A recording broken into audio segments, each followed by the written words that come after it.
Hola, buena tarde y días y noches a nuestra audiencia presencial que nos acompaña en esta videollamada, pero también a las futuras audiencias de YouTube que vean esta grabación.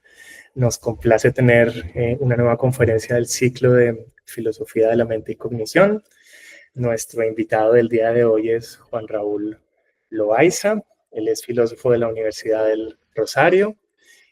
Hizo su maestría y su doctorado en la Universidad Humboldt, específicamente en la Berlin School of Mind and Brain, y actualmente es profesor de la Universidad Alberto Hurtado en Chile.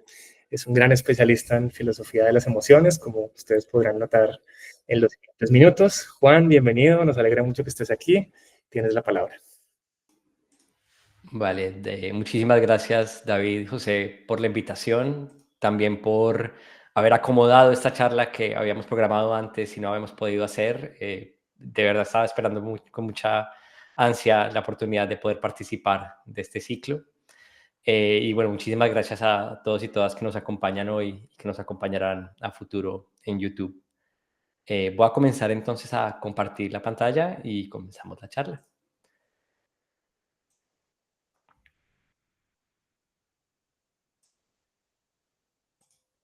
Bien. Bien, a partir de ahora entonces no estoy viendo Meet por si cualquier cosa, pero espero que ustedes estén viendo ya las diapositivas. Bien, nuevamente, muchísimas gracias.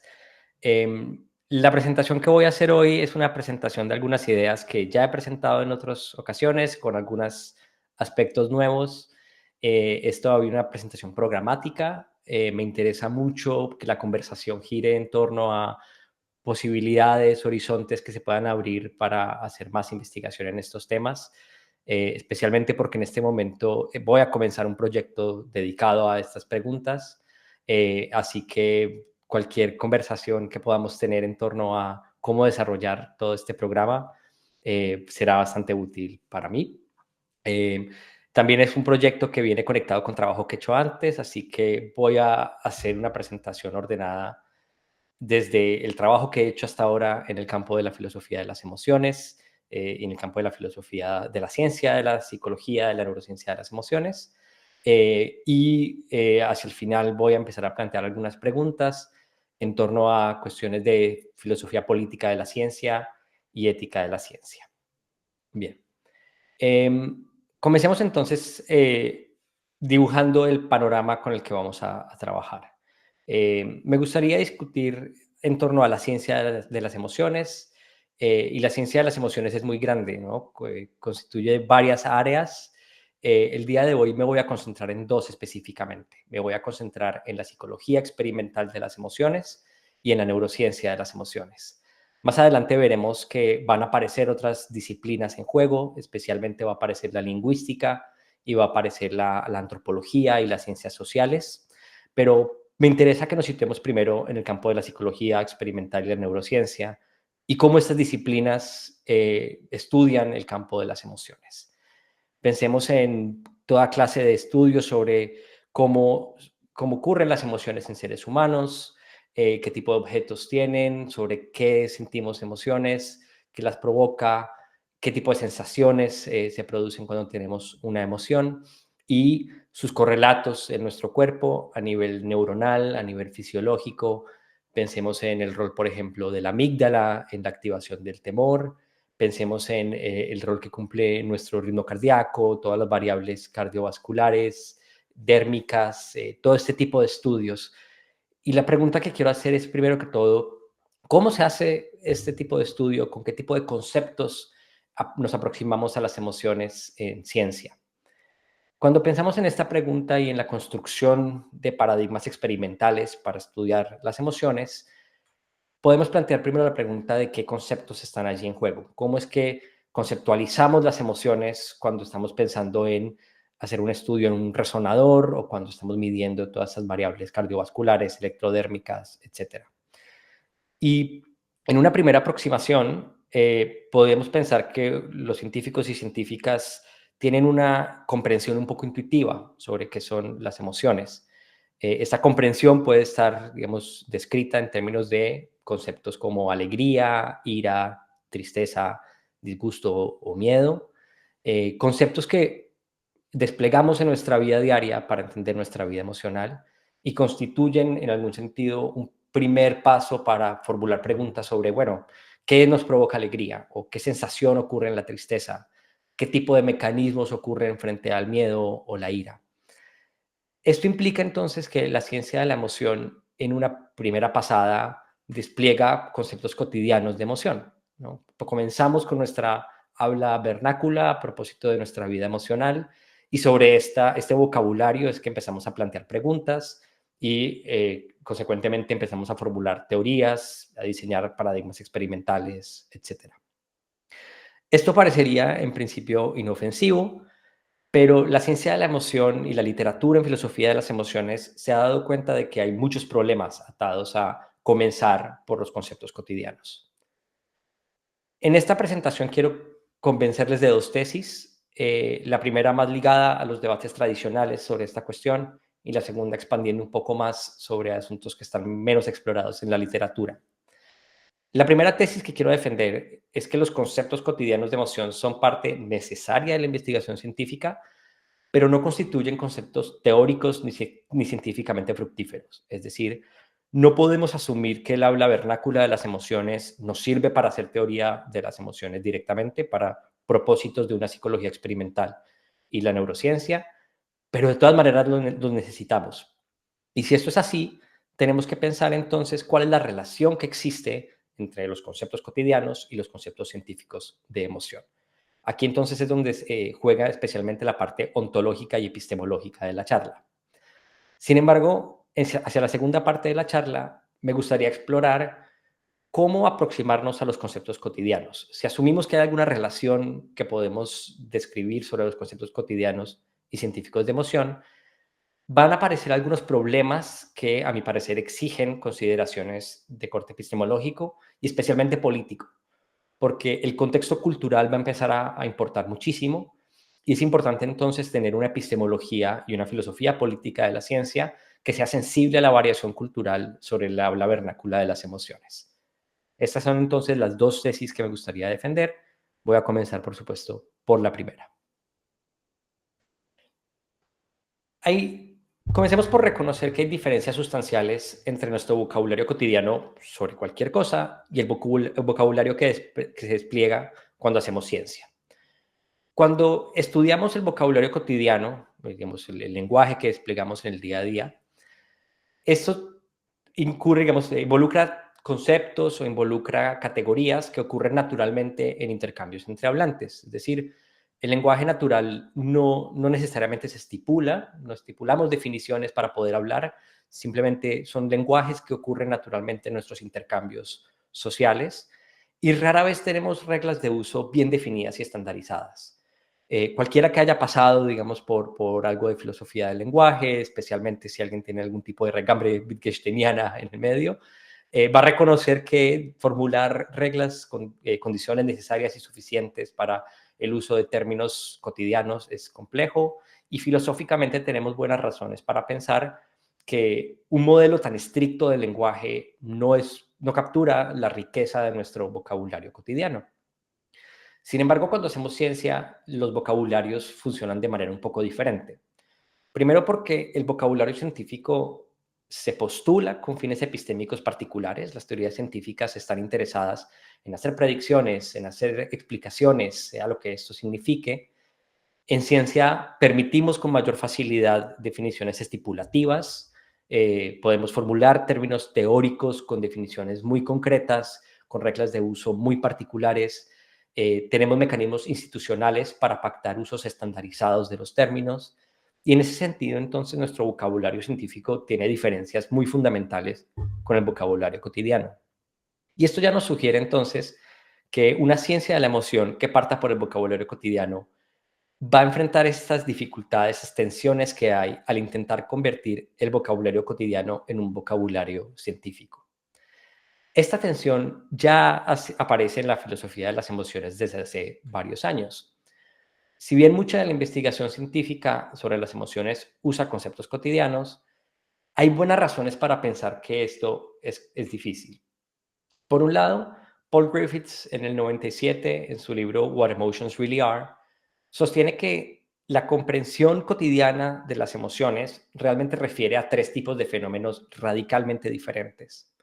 Estos son, por un lado, las emociones básicas, que él identifica con programas afectivos, esto es, con estructuras neuronales específicas que presuntamente han evolucionado desde hace, digamos, a lo largo de varias especies, que podemos identificar entonces en animales no humanos. Estas emociones presuntamente son emociones como el miedo, o en algunos casos la tristeza se incluye allí, la ira, pero difieren de otro tipo de emociones que cotidianamente también referimos con conceptos de emoción, pero que no tienen esa misma estructura cognitiva. Estas son las que él llama emociones cognitivas de alto nivel. Pensemos aquí en emociones sociales como la vergüenza. La estructura cognitiva de la vergüenza es mucho más compleja porque exige que nuestro aparataje cognitivo pueda representar normas sociales, normas morales, y eso exige muchísima más complejidad que la activación, por ejemplo, del miedo frente a estímulos como ver una serpiente en el camino, que podríamos pensar para las emociones básicas que tenemos programas innatos, mientras que para las emociones cognitivas de alto nivel, en tanto que están involucradas en nuestra vida social, que es muchísimo más compleja, pues van a exigir mucha más sofisticación cognitiva. Y por otro lado, tenemos lo que Griffiths llama las pretensiones socialmente sostenidas.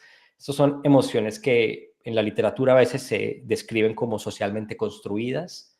Pensemos en emociones que tengan un apartaje cultural muy particular. Entre ellas, por ejemplo, el portugués acuña el término saudade para hablar de la nostalgia, pero no es claro siempre si es lo mismo que nostalgia en términos generales. Hay componentes culturales muy particulares de esta emoción. Entonces parece que tenemos tres niveles o tres tipos de fenómenos y según Griffiths, estos tres tipos de fenómenos son radicalmente diferentes uno de otro.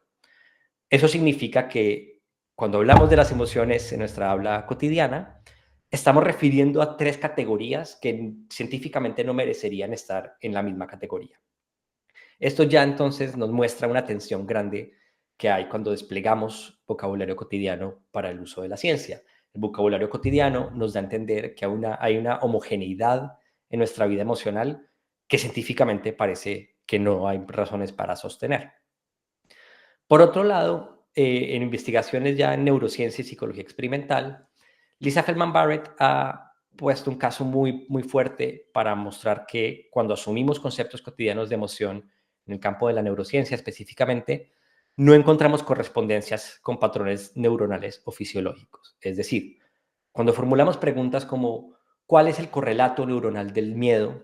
Ahí estamos desplegando un concepto de miedo que es un concepto cotidiano, pero el miedo en el sentido cotidiano tiene muchísima variabilidad. Eso significa que no hay correlatos específicos para el miedo, hay muchísima variación a nivel neuronal y fisiológico. Incluso los estudios que sostienen, por ejemplo, que la amígdala es la región en donde se procesa el miedo, a veces se pueden redescribir en otros términos que no sean específicos al miedo. La amígdala se activa también para otro tipo de reacciones emocionales. Entonces, parece que hay un hiato entre los conceptos cotidianos y los conceptos con los que hacemos taxonomías neuronales de las emociones. Por esa razón es que ella ha acuñado este lema de que la variación es la norma, de que nuestra comprensión del cerebro tiene que dar cuenta de mucha variabilidad al nivel de los patrones neuronales y fisiológicos que encontramos cuando investigamos las emociones. Y eso sugiere entonces también que usar conceptos cotidianos de emoción para la investigación en psicología experimental y en neurociencia, nuevamente nos da a entender más homogeneidad de la que realmente hay. Y entonces nuestra teoría de las emociones, si estamos introduciendo vocabulario cotidiano, parece no describir la realidad. La realidad es muchísimo más heterogénea y variada de lo que nuestros conceptos cotidianos parecen asumir. Esto puede llevar a varias reacciones. Yo voy a mencionar aquí dos y una tercera que va a ser mi propuesta. La primera reacción es la reacción de Paul Griffiths especialmente, que es eliminar los conceptos cotidianos por completo de nuestras teorías científicas. Aquí cito directamente a Griffiths, me permito la traducción de esa cita. Dice Griffiths: mi conclusión central es que el concepto general de emoción probablemente no es un concepto útil para la teoría psicológica. Se supone que es un proceso psicológico que subyace a un rango de comportamientos humanos, pero no hay un único proceso que subyazca a estos comportamientos identificados con la emoción. Por lo tanto, no constituye un objeto simple de conocimiento, dice Griffiths. La propuesta es entonces, según él, que no debemos introducir de ninguna manera vocabulario cotidiano cuando hacemos teoría psicológica. Esto entonces constituye una forma de eliminativismo. Aquí podemos pensar en cierta familiaridad con las tesis de Paul Churchland en torno al eliminativismo de lo mental, que sostiene que precisamente el vocabulario folk, el vocabulario vernáculo en general de nuestra mente, no constituye una buena teoría científica y por lo tanto debería ser eliminado. Hay algunas lecciones que podemos aprender de esta tesis.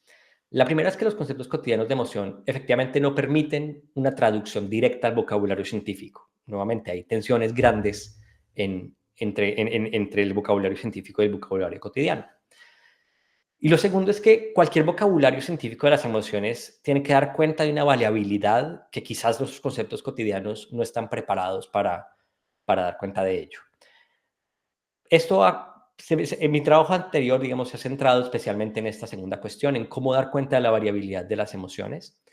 Y yo creo que hay maneras de resistir el eliminativismo de Griffiths. Creo que hay algo que aprender en torno a la variabilidad, pero que podemos resistir este eliminativismo si reconocemos lo siguiente, y es que el vocabulario científico no necesita especificar con tanta finura, digamos, los realizadores que tienen ciertos fenómenos mentales. Tenemos los recursos de formular clases funcionales, aquí apelando al funcionalismo clásico en filosofía de la mente, que nos permite dar cuenta de cierta unidad a un nivel abstracto, digamos, de categorización, en donde en este caso las emociones se identifican con patrones causalmente relevantes, pero a un nivel de abstracción más alto que el de los realizadores concretos a nivel neuronal y fisiológico. Si efectivamente formular este tipo de categorías a nivel funcional puede servir en ciencia, entonces podríamos tener teorías de las emociones epistémicamente útiles, podemos entender, por ejemplo, qué es lo que hace única la ira, sin asumir que debe haber homogeneidad a nivel tan granular como identidades con realizadores específicos. Entonces parece que el funcionalismo nos ofrece una pequeña salida al eliminativismo que propone Griffiths. Sin embargo, hay otras reacciones frente a esta tensión entre conceptos cotidianos y conceptos científicos de emoción. Una segunda reacción puede ser la de simplemente separar ambos vocabularios. Quizás no eliminar el vocabulario vernáculo, pero sí separarlos en algún sentido. Y aquí me pliego al análisis que ha hecho Andrea Scarantino. Scarantino nos recomienda separar dos proyectos. Me permito nuevamente la traducción de esta cita. Dice Scarantino, lo primero que debemos hacer es distinguir dos proyectos que se han confundido sistemáticamente en la historia de la ciencia de la emoción. Uno es el que él llama el proyecto del folk emotion o las categorías vernáculas, que tiene como propósito ofrecer una definición descriptiva de las condiciones de membresía de categorías de emoción tradicionales como emoción, ira, etc. Y el otro es el proyecto científico de la emoción, que busca dar una definición prescriptiva de las condiciones de membresía a clases naturales de emoción, clases naturales de ira, etc. La propuesta de Scarantino es entonces que si distinguimos el proyecto de describir nuestra habla vernácula del proyecto de formular una taxonomía que corresponda con clases naturales, podemos separar entonces dos formas de vocabulario. Podemos entonces tener nuestro vocabulario vernáculo con todas sus reglas difusas, con todas sus formas naturales, digamos, de ocurrencia entre hablantes. Y por otro lado, podemos tener un vocabulario científico con las reglas de productividad, de precisión, de todo el andamiaje, digamos, lógico que exige la teorización en ciencia. Esta propuesta puede ser interesante y nos enseña que efectivamente necesitamos diferenciar las condiciones de utilidad epistémica de los conceptos científicos. Es decir, cuando formulamos conceptos en ciencia, tenemos que preocuparnos por qué es lo que nos permiten conocer, qué tipo de condiciones de precisión o de productividad son las que nos habilitan para armar una teoría científica, y que podríamos reconocer que el vocabulario cotidiano funciona en paralelo sin usarlo en ciencia. Es decir, podemos no eliminarlo, no pretender que no existe tal cosa como una emoción, solo que a lo que referimos cotidianamente con emoción es algo diferente a lo que la teoría científica presuntamente va a referir. Esta propuesta parece interesante, pero también tiene algunos problemas que yo encuentro bastante apremiantes para filosofar sobre las emociones. Específicamente, Scarantino recomienda entonces separar los dos vocabularios usando neologismos o modificadores. Entonces, él sostiene que podemos hablar de la ira en el sentido cotidiano o de la ira con el subíndice ciencia, por ejemplo, o ira 1, ira 2. Incluso en algún momento él recomienda que simplemente nos deshagamos de la palabra ira en ciencia y hablemos de la emoción IA 234 con algún tipo de modificador o neologismo que nos permita dar cuenta de la diferencia sustancial que existe entre el concepto cotidiano de la ira y el concepto científico que realmente estaría correspondiendo con alguna clase natural, algún tipo de patrón en nuestro cuerpo que podamos llamar el patrón de la presuntamente ira. Sin embargo, esto no soluciona el problema, esto simplemente es cambiar el etiquetado que hacemos de los fenómenos, pero de todas maneras debe haber algún sentido en el cual podamos responder a la pregunta, ¿qué ocurre en nuestro cuerpo cuando sentimos ira? Donde ira es el concepto cotidiano con el que estamos refiriendo a la ira. ¿Sí? Lo que nos interesa de todas maneras es dar cuenta de fenómenos con los que nos encontramos en nuestra vida diaria y el neologismo simplemente nos va a cambiar la etiqueta, pero el problema epistémico y metafísico sigue estando allí. Más aún, yo creo que la propuesta de Scarantino corre el riesgo de deriva conceptual y de cambio de tema. Es decir, insistir en que la emoción IA234 es diferente a la ira invita a la pregunta, bueno, y entonces las preguntas planteadas en términos de cuáles son los mecanismos de la emoción IA234, ¿estamos todavía hablando de emociones? ¿Estamos realmente en el mismo asunto que cuando estamos usando el concepto cotidiano para formular preguntas sobre qué pasa con nuestra vida emocional? Si insistimos en que hay una diferencia sustancial entre esos dos niveles, esas dos preguntas, parece que igual estamos cambiando de tema. Hay una razón fuerte para decir quizás esa ciencia, que puede ser muy productiva, no es una ciencia de la emoción. Eso, por supuesto, si estamos anclando el significado de emoción al concepto cotidiano. Pero entonces corremos el riesgo de que nuestra teoría científica, si no es ahora, quizás en el futuro, se aparte demasiado de los conceptos cotidianos con los que comenzamos a formular estas preguntas y eventualmente incurramos en un cambio de tema. Que a pesar de usar etiquetas como ciencia de la emoción, en realidad no estamos haciendo ciencia de la emoción, sino sobre alguna otra cosa.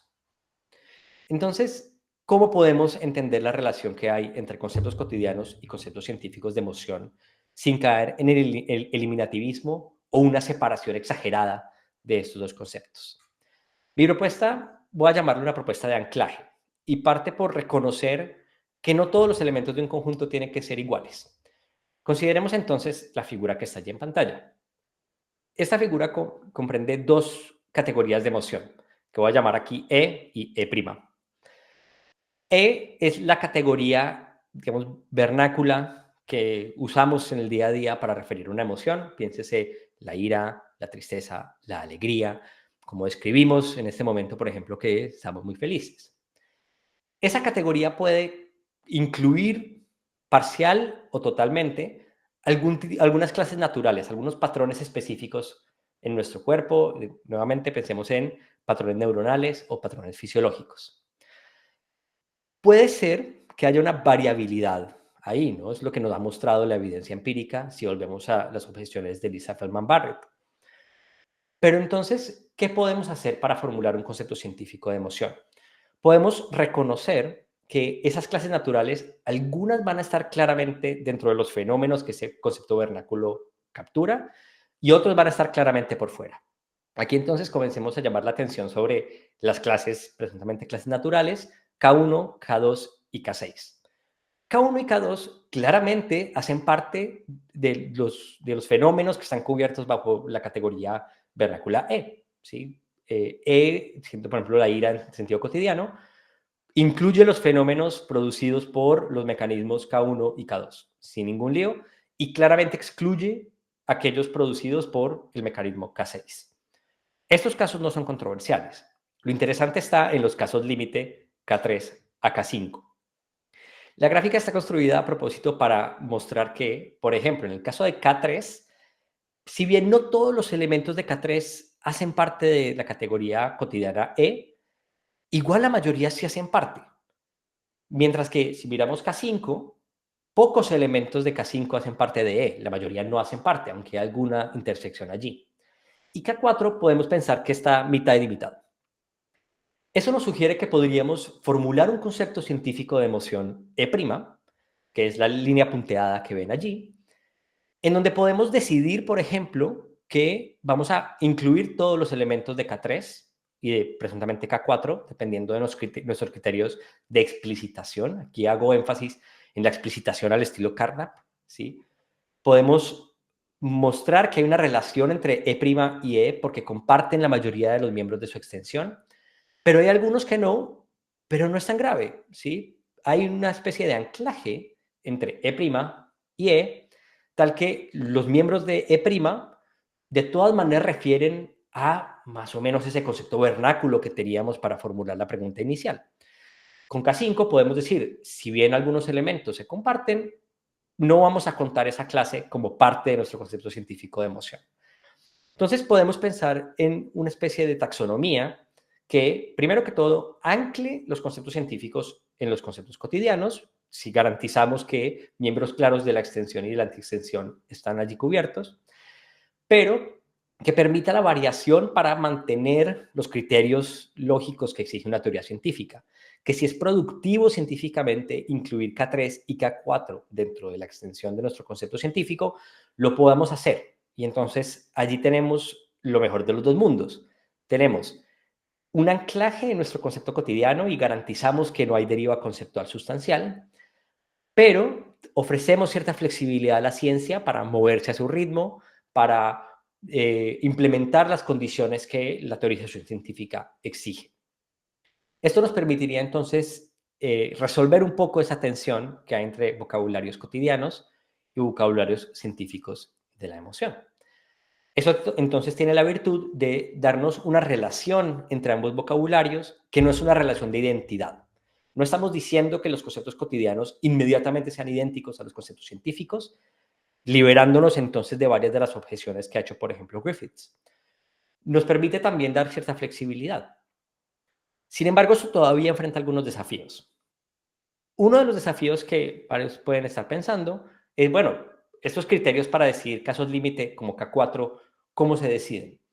Yo personalmente me inclino por decisiones muy pragmáticas, pero esto, digamos, va a jugar un rol más adelante, pero no me quiero enfocar en este momento en esa pregunta. Me quiero enfocar especialmente en la pregunta de cómo identificamos conceptos como este concepto cotidiano con el que comenzamos. Porque a la filosofía de la mente tradicional le ha gustado mucho apelar a algo que llaman la psicología folk. Pero realmente, ¿qué es la psicología folk? La psicología folk es muchas cosas. Y tenemos una variabilidad enorme cuando hablamos de conceptos vernáculos de emoción. Entonces, si esta propuesta ha de funcionar y si podemos formular un proyecto científico que empiece con clases cotidianas y las analice para formar clases científicas, tenemos que tener alguna manera de identificar cuál es el habla cotidiana con el que vamos a comenzar. Y como vamos a ver, eso tampoco es tan sencillo.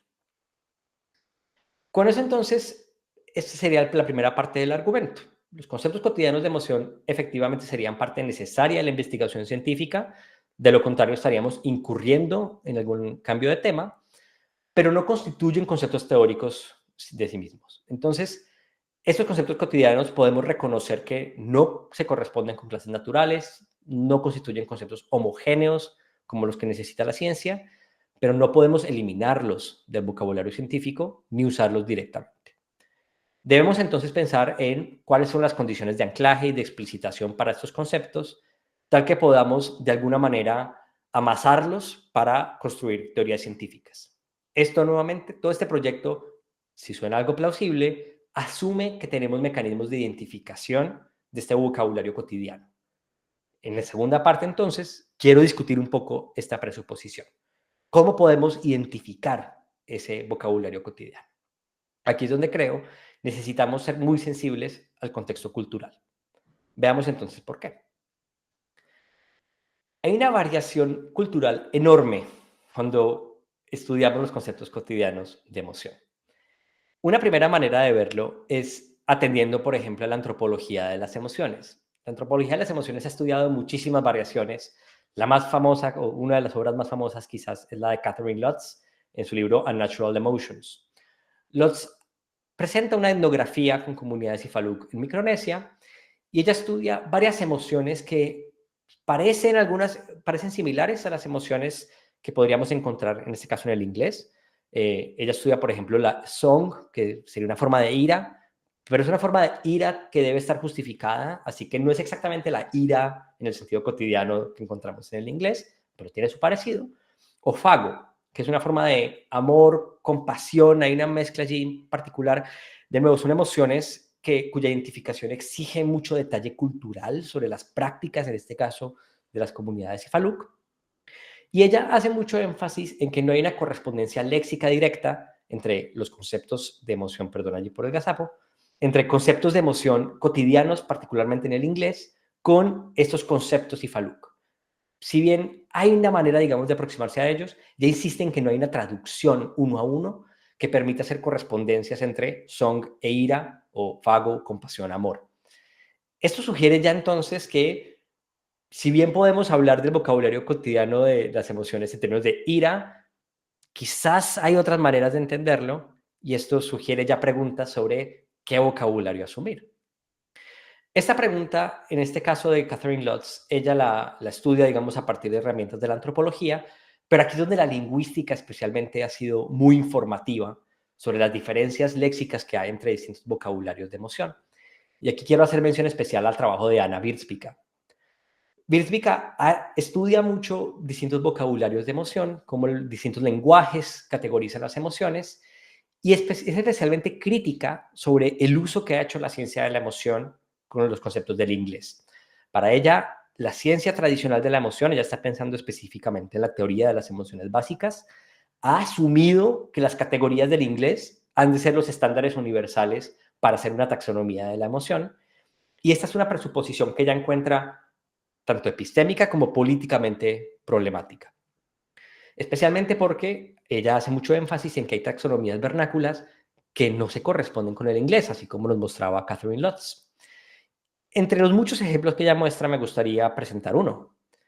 Si miramos el inglés tiene una categoría para sadness, que ella describe como algo malo ocurrido, y X, la persona que siente tristeza, no quiere que estas cosas ocurran. Esta es una definición, digamos, que expresa todo un rango de emociones que en inglés usamos, para las cuales en el inglés usamos el mismo término. En el español también ocurriría lo mismo entonces con tristeza. Pero si miramos el ruso, dice ella, aparece una variación súper importante. Hay una palabra que es grust, que es una forma de tristeza, pero de corta duración y sin una causa concreta, sino tiene un objeto específico. Hay otro, en cambio, que es pechau, que es una tristeza más profunda, más seria. Estas dos emociones en el vocabulario del ruso, según Wierzbicka, se presentan como categorías de emoción diferentes, ¿sí? No son tipos de una misma emoción, son dos emociones. Mientras que si nos anclamos en el vocabulario del inglés, vamos a pensar, sí, hay dos tipos de tristeza. Entonces, aquí la variación cultural nos da un caso muy interesante donde hay, en algún sentido, relatividad ontológica. Si asumimos el inglés, tenemos una categoría unificada para dos fenómenos, mientras que si asumimos como estándar el ruso, tenemos dos fenómenos diferentes que en otros vocabularios subsumimos bajo una misma categoría. Para anotar un ejemplo que puede que nos llegue más al alma, pensemos en el uso del español vergüenza. En el español tenemos la palabra vergüenza, pero que en el inglés corresponde realmente a dos términos. Uno es shame, que es presuntamente la vergüenza sobre fallas morales percibidas. Por ejemplo, si voy por la calle y empujé accidentalmente a una persona, puedo sentir vergüenza en el sentido de fallé y de pronto le hice daño, ¿sí? Entonces, puedo sentir shame. O puede haber embarrassment, que sería vergüenza sobre fallas sociales percibidas. Por ejemplo, si mi camisa tiene una mancha de crema dental, puede que sienta yo que fallé a una norma social de lucir sin este tipo de manchas, pero la falla no es moral. El inglés distingue muchísimo entre shame y embarrassment, y si miramos la literatura en filosofía de las emociones sobre shame y embarrassment, hay muchas preguntas sobre cuáles son las diferencias entre ambas emociones. Pero esa pregunta ya presupone que debería haber una diferencia sustancial, mientras que en el español no nos planteamos tanto esa pregunta. En el español, pues estudiaríamos qué es la vergüenza y diríamos, noten allí en la diapositiva, que hay vergüenza de dos tipos o vergüenza frente a dos tipos de normas. Habría una emoción sobre dos objetos en vez de dos emociones diferentes. Entonces, aquí vemos un hiato que hay si asumimos nuevamente la taxonomía del español versus la taxonomía del inglés. Y podríamos entonces ahora plantear una pregunta no solamente lingüística, sino ontológica y epistemológica sobre esas diferencias. Específicamente, si existen estas variaciones en el vocabulario cotidiano de las emociones, ¿cómo decidimos entonces el vocabulario base sobre el cual vamos a empezar este proceso de explicitación que mencionaba antes? ¿Sobre qué tipo de vocabulario vamos a anclar nuestros conceptos científicos? Para plantearlo con los ejemplos de Birsvika y el ejemplo de la vergüenza. Vamos a asumir entonces que sadness es la categoría básica y no Grust y Pechal, y entonces que Grust y Pechal son dos subtipos de la categoría, digamos, real. O al revés, vamos a decir, no, Grust y Pechal son las emociones reales y algunas culturas resulta que las subsumen bajo una misma categoría. Planteado en términos de vergüenza, ocurre lo mismo. Es vergüenza la categoría básica y vamos a decir, y hay algunas culturas que lo dividen en shame y embarrassment, o al contrario, tenemos dos clases, shame y embarrassment, que resulta que el vocabulario del español subsume bajo una misma categoría, vergüenza. No te daría el énfasis que hago en la expresión algunas culturas. Para muchas personas esto ya puede empezar a introducir un ruido político que hay allí, porque esa mención a algunas culturas ya marca aspectos políticos que están involucrados en esta decisión. La mención de que hay variación cultural a veces introduce una cultura como estándar y otra como la exótica y asume entonces que tenemos la cultura default, la cultura estándar para hablar de ciertas cosas y las culturas extrañas que no tienen una taxonomía que se corresponde. Pero esta decisión ya es una decisión política y por eso entonces necesitamos una consideración que combine la epistemología y la filosofía política de la ciencia para ver cómo podemos lidiar con esta tensión. Podemos entonces reconocer que hay dos desafíos para enfrentar ese tipo de preguntas. Voy a distinguir primero un desafío epistemológico y es cómo podemos saber en qué consiste o qué define una emoción a través de culturas. Cuando Catherine Lutz va a las comunidades Ifaluk y estudia Song, ¿cómo sabe ella qué es lo que está ocurriendo allí si no es desde su propio bagaje cultural? Aquí tenemos una pregunta que podemos formular en términos netamente epistemológicos. Sin embargo, por supuesto, aparece también un desafío político y es cómo podemos hacer esta investigación sin incurrir en formas de imperialismo cultural y extractivismo que sean políticamente irresponsables o injustas. Mi propuesta es reconocer que hay ciertas presuposiciones metodológicas que tenemos que hacer en el camino, pero que lo importante es explicitarlas y analizarlas desde herramientas de una epistemología situada. Si eso todavía no queda claro, espero que quede claro en lo que viene a continuación. Pensemos entonces primero en cada desafío y cómo podemos resolver las tensiones que presenta. Empecemos con el desafío epistemológico. Cuando investigamos una emoción que no tenga una correspondencia léxica en otra cultura, ¿cómo sabemos que lo que estamos observando es una emoción? Pensemos aquí en casos de relatividad cultural grandísimos. Podemos pensar ya en modelos de intraducibilidad como los que le interesaban a Quine, a Davidson, pero pensemos ahora en casos de emoción. Vemos una reacción en una cultura y queremos decir, hay una emoción que no conocíamos antes, que no está descrita en nuestros conceptos teóricos. ¿Cómo podemos estudiarla? En estos contextos, yo sostengo, tenemos una situación de subdeterminación empírica muy importante, porque tenemos en juego dos hipótesis. Primero, querríamos formular la hipótesis de que estamos observando una emoción que no está descrita en nuestra teoría. ¿Sí? Esa sería, digamos, la hipótesis 1, la hipótesis alternativa, diría yo. Pero eso siempre se va a contraponer a una hipótesis nula de que lo que estamos observando no es realmente una emoción. Si hay variación cultural, esas conductas, entonces, ¿por qué habríamos de contarlas como emoción desde un principio? ¿Sí? Y aquí tenemos entonces una decisión conceptual que está subdeterminada por la evidencia. Podemos recoger toda cantidad de evidencia, incluso neuronal, fisiológica, podemos reconocer los mecanismos neuronales y fisiológicos que hay cuando se dan estos comportamientos en nuestra cultura, y aún así siempre va a estar el peligro de que de acomodar, digamos, nuestra conceptualización a que lo que estamos observando no es realmente una emoción, sobre todo cuando se presentan tensiones entre ambos tipos de vocabulario. La pregunta es entonces, ¿cómo podríamos llegar a decidir entre esas dos hipótesis? Si no es meramente la evidencia, ¿qué tipo de consideraciones serían suficientes para poder preferir H1 frente a H0?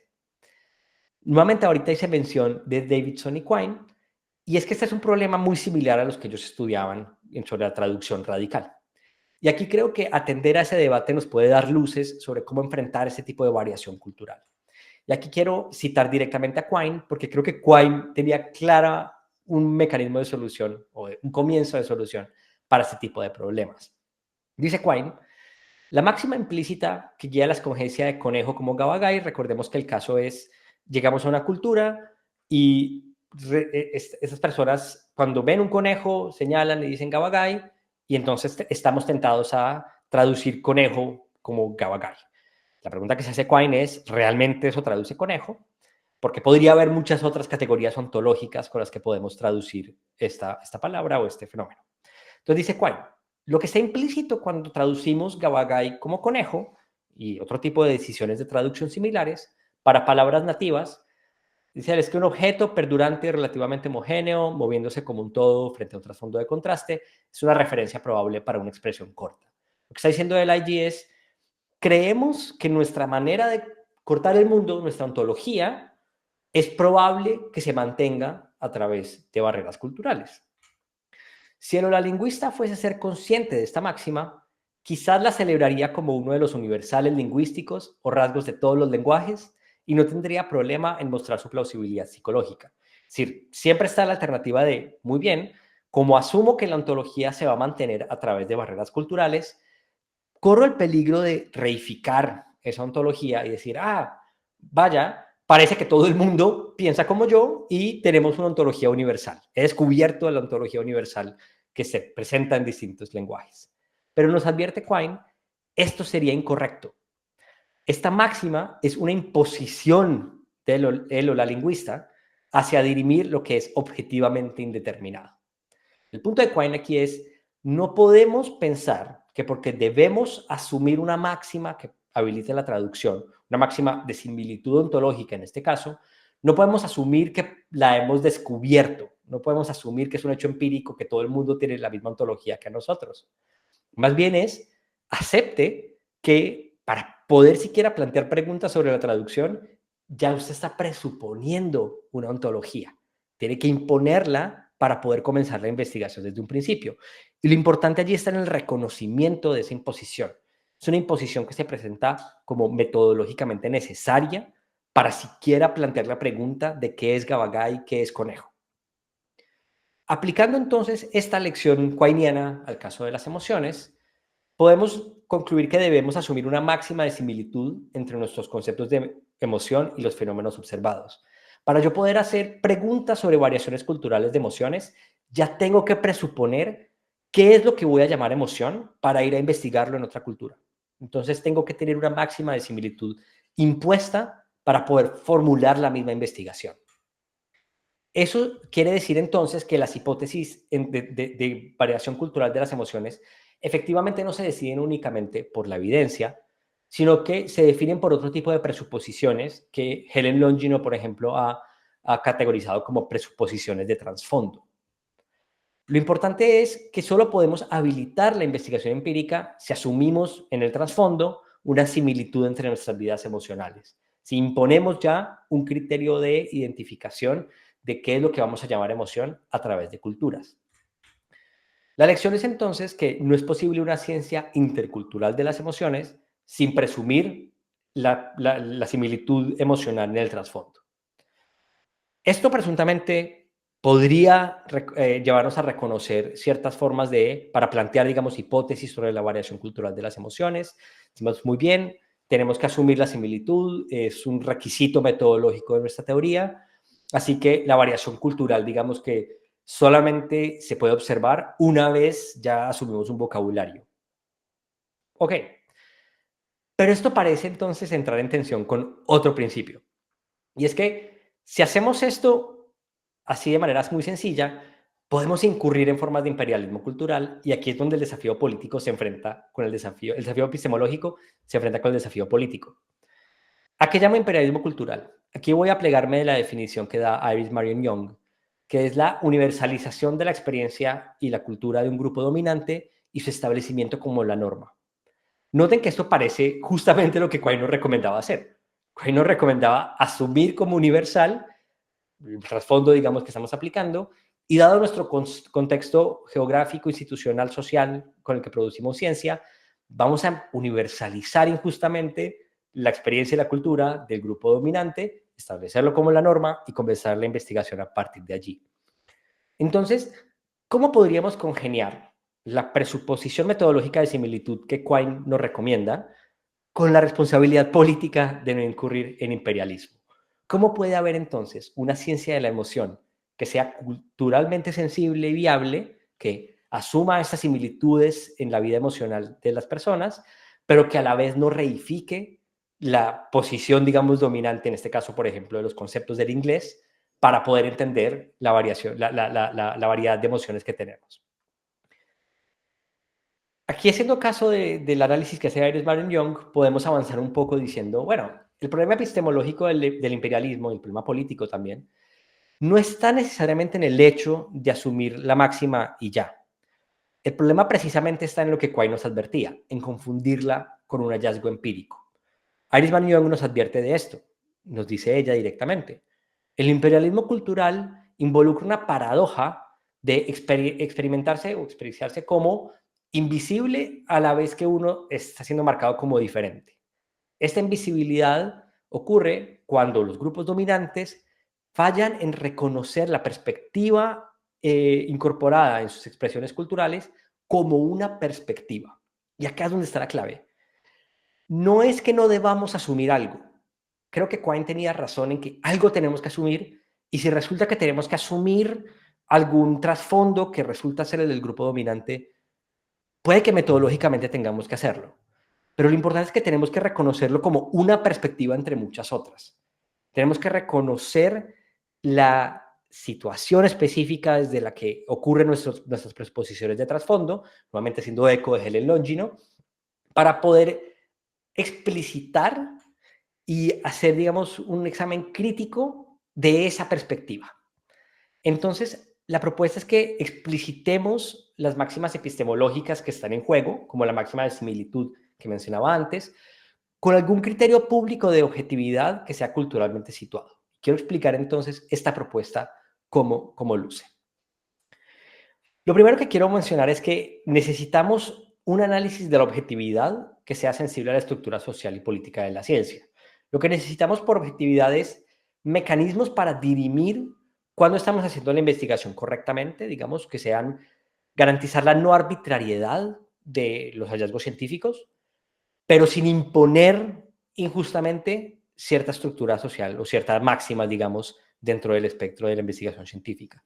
Y aquí yo creo que la filosofía feminista de la ciencia ha hecho mucho trabajo para entender este tipo de objetividad. Acá hago mención especial del trabajo de Heather Douglas, que nos enseña que hay distintos modos en los que podemos entender la objetividad. Objetividad podría significar, por un lado, que hay ciertas condiciones de producción del conocimiento. Que el conocimiento, por ejemplo, que los objetos que podemos conocer sean manipulables de manera robusta, que sean en algún sentido resistentes a cierta voluntad, digamos, que pone el investigador o investigadora. También podríamos entender la objetividad en términos de explicitación de valores. Ella es muy crítica de la neutralidad. Ella sostiene, no necesitamos neutralidad de valores, sino hacerlos explícitos. Y necesitamos también objetividad en el sentido de garantizar la discusión social de las decisiones científicas. Nuevamente, en la ciencia siempre va a haber decisiones subdeterminadas, como la decisión de traducir conejo por Gabagay, o la decisión de asumir que la emoción de esta otra cultura es similar a la nuestra. Lo importante es tener mecanismos para poder discutir de manera crítica y pública este tipo de presuposición. Eso es lo que garantizaría que nuestra ciencia de la emoción no sea arbitraria y que sea reconocida como una perspectiva, como recomienda Iris Marion Young. Para esto creo entonces que la diversidad demográfica y cognitiva es fundamental, porque precisamente lo que necesitamos es pensar cómo las comunidades científicas están conformadas, quiénes están participando allí, qué tipo de personas estamos llamando a hacer ciencia para poder garantizar que esas presuposiciones que a veces se filtran como el estándar sean criticadas precisamente, sean llamadas a, vea, esto es su perspectiva, esto es su propia situación, digamos, social, y no es necesariamente el estándar universal que hemos descubierto.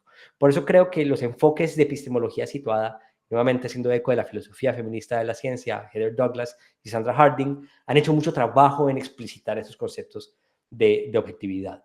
Y esto nos permitiría entonces asumir ciertas cosas en el trasfondo sin incurrir en ese imperialismo cultural. Si bien estaríamos asumiendo algo, no lo estamos asumiendo sin perder de vista que es una perspectiva, que ese será el problema del imperialismo cultural. Esto sugiere entonces que discutir esta máxima de similitud intercultural de una manera que sea políticamente responsable y también epistémicamente fructífera requiere varios compromisos. Esto no solamente se trata de temas de justicia social, que por supuesto son muy importantes, sino también de poder hacer avances y formular hipótesis en una ciencia de la emoción. Primero, que entonces debemos garantizar la diversidad cognitiva y cultural de la ciencia de la emoción. Necesitamos comunidades que puedan ser sensibles al hecho de que el inglés tiene ciertas categorías, pero hay muchos otros idiomas con otras taxonomías, y que puedan enfrentar esa discusión de una manera más horizontal, más justa, que simplemente traducir todo a los conceptos del inglés. Necesitamos también entonces explicitar los puntos de vista de distintas taxonomías de la emoción. Aquí la noción de punto de vista la estoy extrayendo directamente del trabajo de Sandra Harding. Necesitamos entender que cualquier decisión metodológica que tomemos a propósito de la variación cultural de las emociones es, nuevamente, una perspectiva, un punto de vista entre muchos que merece ser discutido de manera pública. Y también quiero hacer un énfasis en que hay que considerar variables geográficas de la producción del conocimiento. El conocimiento no se produce todo en una sola región geográfica, hay muchísima variación. Ahora que hacíamos mención de Catherine Lutz, el hecho de que ella esté en Micronesia, lejos de los centros de producción de conocimiento, es también algo que afecta cómo esta ciencia va a ocurrir. En ese sentido, poder discutir ese tipo de, digamos, estructura social de la producción científica nos permite asumir sin reificar esas máximas de similitud que nos recomendaba Quine.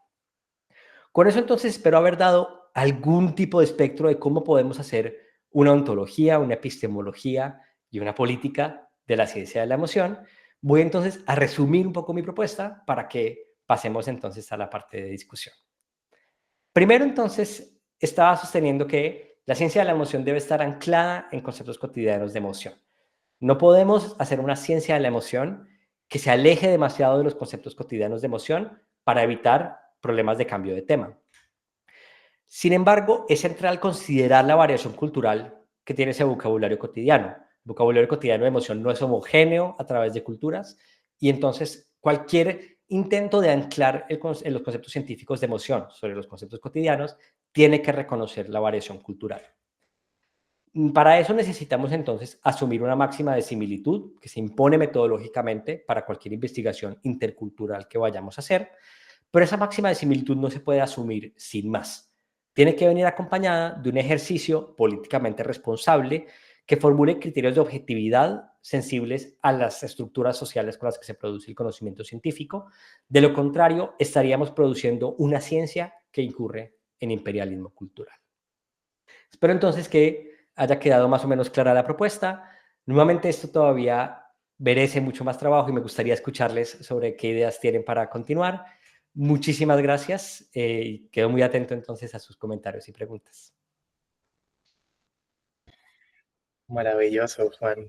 Muchas gracias por esa presentación tan sugestiva. Doy entonces la palabra a nuestra audiencia. Antes de eso, voy a dejar de compartir pantalla en un momento. Si alguien quiere visitar los sitios que están allí, este es el momento porque me gustaría verles para la discusión. Voy a parar entonces ya.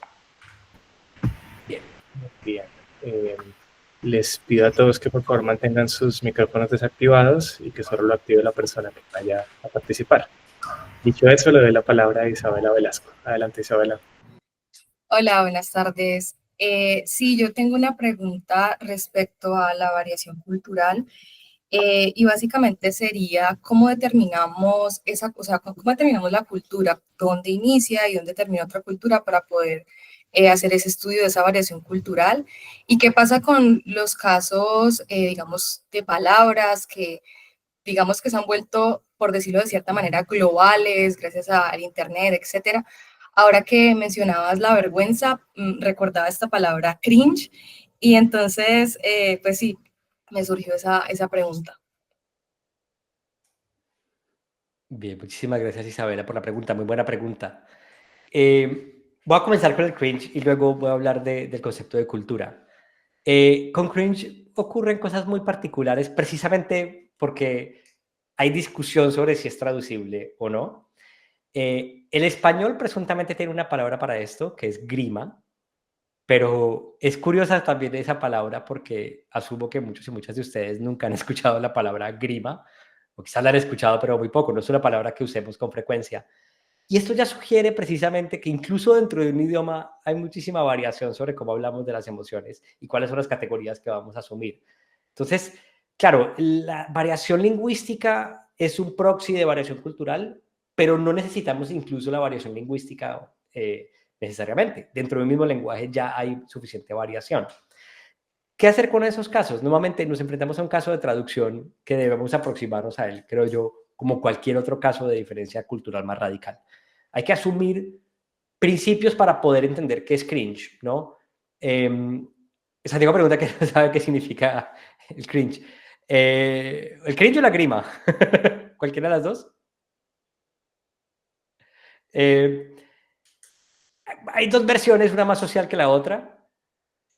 Podríamos pensar en el cringe como la vergüenza ajena, cuando uno ve algo muy horrible que alguien otro hizo y dice, uy, qué vergüenza, qué oso.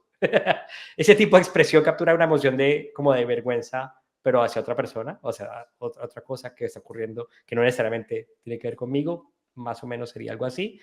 La grima es a veces un poco menos social que eso. Eh, Voy a dar un ejemplo de grima y creo que todo el mundo va a sentirla inmediatamente. Pensemos en las uñas en un tablero, que es terrible. Esa sensación como de, ¡ay! Eso sería grima. Y hay gente que sugiere que la traducción de cringe es grima, pero precisamente este concepto social aquí entra en juego.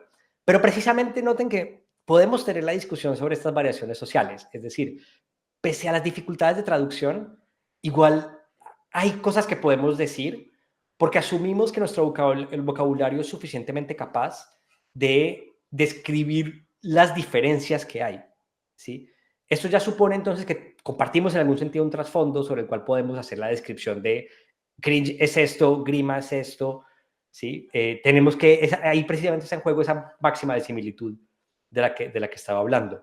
Y yo creo que ocurre lo mismo para variaciones mucho más radicales que eso, ¿sí? El punto es, tenemos que tener algún mecanismo teórico, conceptual, lingüístico, para poder describir las diferencias, ¿sí? Es un punto de nuevo muy estilo Davidson, Quine clásico.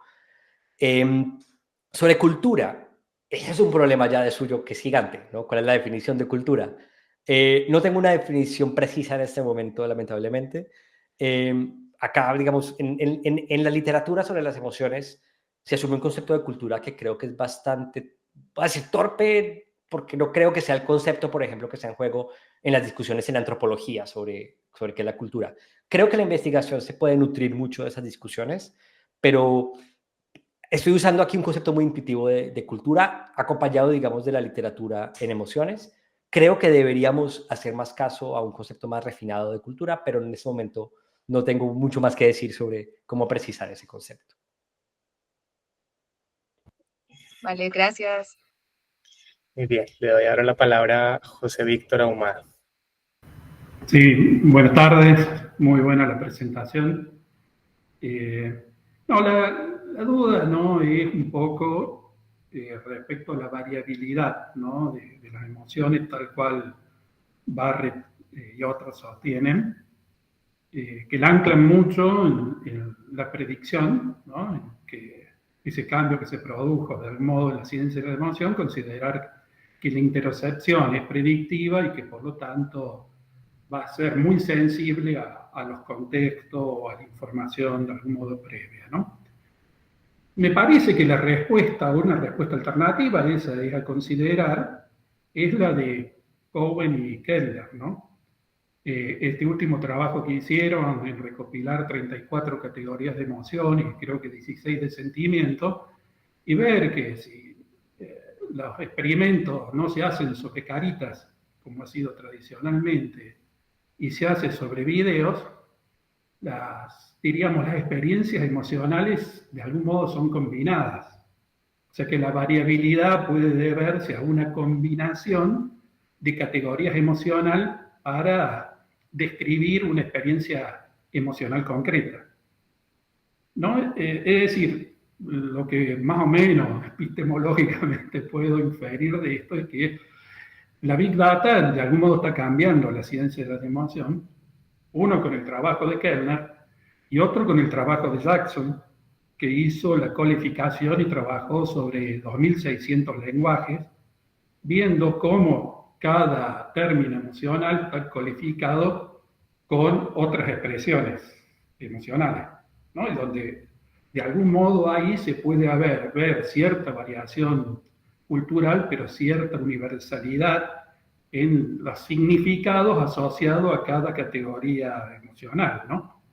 Es decir, me parece que la ciencia de la emoción está siendo de algún modo impactada, tipo como Piketty impactó en la economía, ¿no? Es decir, ¿cómo hago para hacer, diríamos, ciencia de la desigualdad, ¿no? Siendo los países tan distintos, diríamos, en historia, en economía, en cultura? Bueno, si tengo muchos datos, ¿no? Y puedo tratar, diríamos, computacionalmente esos datos, encuentro algún tipo de patrón, diríamos, que me permite, diríamos, encontrar otra forma de hacer ciencia de la economía o de la emoción, ¿no? Creo que, por otro lado, ¿no?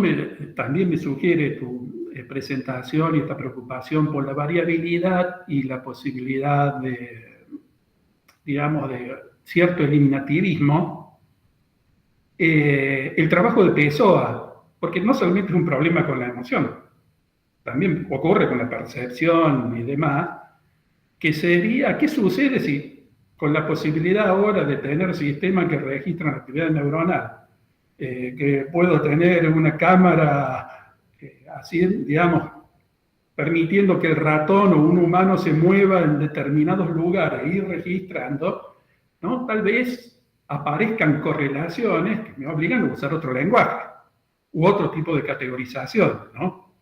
Es decir, que de algún modo, ¿no? La posibilidad de usar otro tipo de vocabulario mental, sea emocional o perceptual, puede estar de algún modo vinculada a la posibilidad de registro de datos que pueda tener, ¿no?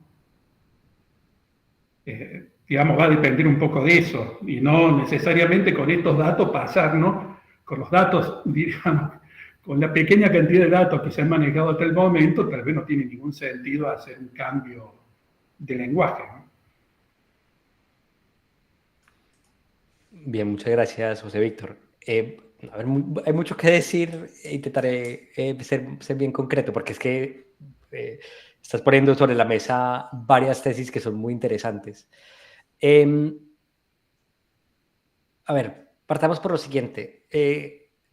Claro, hay una discusión grande entre, digamos, por un lado Barrett y por el otro lado Cowen, Kellner y otros. Que esto, digamos que hace parte de la controversia grande entre construccionismo y teoría de las emociones básicas, ¿no? Siendo Kellner el nuevo, digamos, defensor grande de la teoría de las emociones básicas. Cuando uno mira esa controversia, yo creo que muchas veces se presenta como una controversia sobre la evidencia. La insistencia, digamos, de Barrett es que las teorías de las emociones básicas no ha presentado evidencia de sus hipótesis. Mientras que la teoría de las emociones básicas dice, tenemos suficiente evidencia de homogeneidad y de universalidad, etc. Eso hace parecer la controversia como una controversia empírica únicamente, pero hay aspectos que son conceptuales de esa controversia y que por lo tanto no se deciden aumentando el volumen de los datos. Y aquí es donde entonces soy un poco escéptico de si una aproximación Big Data puede ser suficiente. No que no sea útil, claramente más datos mejor, digamos, pero el análisis de información de todas maneras ya presupone cierto armatoste conceptual. En particular, por ejemplo, en la discusión entre Barrett y los teóricos de las emociones básicas, ocurren cosas como las siguientes. La teoría de las emociones básicas hace investigación sobre, digamos, expresiones faciales o sobre vocabularios y sostiene que hay homogeneidad. Inmediatamente aparece entonces algún artículo del construccionismo diciendo esa homogeneidad es impuesta y es artificial y realmente no captura la variación que existe. En algún sentido, la evidencia sobre la que está discutiendo es la misma. Hay ciertos modelos que sugieren ciertas formas de categorización. La pregunta que está subyacente a eso es, ¿esa homogeneidad o variación es suficiente para partir la taxonomía o para unificarla? Y esa pregunta es una pregunta que en últimas es filosófica, es una pregunta conceptual en el fondo, y no tiene que ver con aumentar el volumen de la evidencia, ¿sí? Tiene que ver con los principios epistemológicos con los que se está interpretando esa evidencia. Yo soy bastante optimista sobre el trabajo de Cowen y Kellner. Creo que el universalismo tiene mucho más a su favor de lo que se ha presentado en la literatura reciente. Eso es algo, digamos, que espero poder estudiar pronto. Pero de todas maneras creo que la discusión entre universalismo y relativismo, si lo queremos poner así, o entre teoría de las emociones básicas y constructivismo, no se dirime únicamente sobre la base de evidencia. Y otra manera de ver por qué no tiene que ver con el origen de los datos. ¿Cuáles son los datos relevantes para poder decidir entre una y otra teoría? Para los teóricos de las emociones básicas, primero, la selección de vocabulario no es cualquier vocabulario el que están estudiando. Ya hay una identificación, digamos, de los datos potencialmente relevantes para poder analizar. Y ahí ya hay una decisión sobre qué es lo que cuenta como emocional y qué no, que difiere en muchos aspectos sustancialmente de las hipótesis constructivistas. ¿Sí? El construccionismo psicológico asume otro tipo de evidencia como la evidencia relevante, y hay muchos casos, sobre todo cuando discuten evidencia neuronal, es muy claro que la homogeneidad que pueden mostrar los teóricos de las emociones básicas esa misma es categorizada como divergencia y variabilidad para el construccionismo, siendo la evidencia la misma. Entonces, nuevamente, creo que en el origen de los datos y en la selección de cuál es el espectro de datos relevante, ya se están introduciendo estas presuposiciones, digamos, epistemológicas de cada teoría, que es lo que en algún sentido impide zanjar la discusión únicamente aumentando el volumen de la evidencia. Entonces, claro, necesitamos más evidencia, pero también necesitamos trabajo conceptual y yo creo que epistemológico para construir estos criterios, digamos, para dirimir teóricamente esta cuestión. Creo que los participantes y las participantes de la discusión no tienen mucha claridad sobre qué tipo de evidencia dirimiría sus desacuerdos. Y yo creo que ahí la filosofía, digamos, está especialmente llamada para analizar el caso. Pero no, esto, digamos, hay mucho más que decir al respecto porque no, es un tema gigante. Pero espero haber aclarado un poco cómo estoy pensando en este tipo de preguntas. Sí, estoy de acuerdo. No me queda claro la relación entre construcción y predicción, ¿no? Porque acá con Julieta y Mónica estuvimos hace un tiempo discutiendo esto, ¿no? Porque muchos reconocen que tampoco hay evidencias empíricas fuertes para la teoría constructivista de las emociones, ¿no? Dado que la cantidad digamos, de variables que hay que manejar son muchas para hacer, digamos, ofrecer evidencia empírica. Y en ese sentido, ¿no? Me parece que una alternativa sería ir por el lado del lenguaje, afinar la cuestión conceptual, pero otra que no recuerdo bien, en nuestra Julieta acá y Mónica recuerdan los nombres de los autores, era tomar el dolor como una emoción y ver si es predictivo o no es predictivo el dolor. dado que tenés una vía, ¿no?, de algún modo única para producirlo. Está a nivel estímulo. O sea que otro sería simplificar, diríamos, buscar alguna emoción como más básica, ¿no?, como más simple, que sea afectada por una sola vía, que sería la C, y ahí ver si con, diríamos, categorización o diríamos, estímulos previos, ¿no?, uno puede hacer que se varíe la sensación o la sensación del dolor. Y de ese modo, de algún modo avanzar, si hay predicción en el dolor y si el dolor tiene de algún modo algunos parámetros que asociemos con las emociones, tenemos una evidencia empírica que las emociones pueden ser predictivas, ¿no? Creo que un trabajo reciente que lo estuvimos discutiendo. Sí, muchas gracias. A ver, yo creo que es que ahí ya hay presuposiciones importantes en el camino. En la selección del dolor, el dolor, entiendo, ¿no? ¿O no? O Sí, dolor. dolor. Sí. En la selección del dolor como un fenómeno relevante, ya estamos asumiendo que es plausible que sea similar, porque no estamos estudiando cualquier fenómeno. Ahí ya estamos asumiendo unos criterios de similitud para siquiera que la pregunta sea relevante. Hay un caso, por ejemplo, asumamos que efectivamente el placer, por ejemplo, que me parece más diciente, uno podría pensar en el placer directamente como una emoción o no, como el mero afecto, digamos, dependiendo de los compromisos con el intencionalismo que uno tenga a propósito de las emociones. Y esa discusión ahí es, de nuevo, es un sentido preteórica. Uno podría decir, listo, estudiamos el placer, sabemos todas estas cosas sobre las sensaciones de placer. ¿Eso es evidencia sobre las emociones o no? ¿Sí? ¿Entra eso en la discusión o no? Y esa pregunta no es una pregunta que dirimamos estudiando más el placer. Puede haber 1000 parecidos entre el placer y la alegría. Y la cuestión, creo yo, sigue siendo conceptual sobre si la evidencia sobre el placer va a ser relevante o no. Puede que digamos que sí, estoy diciendo que no, pero ahí ya hay una presuposición filosófica, ontológica, sobre qué cuenta como el fenómeno que queremos explicar.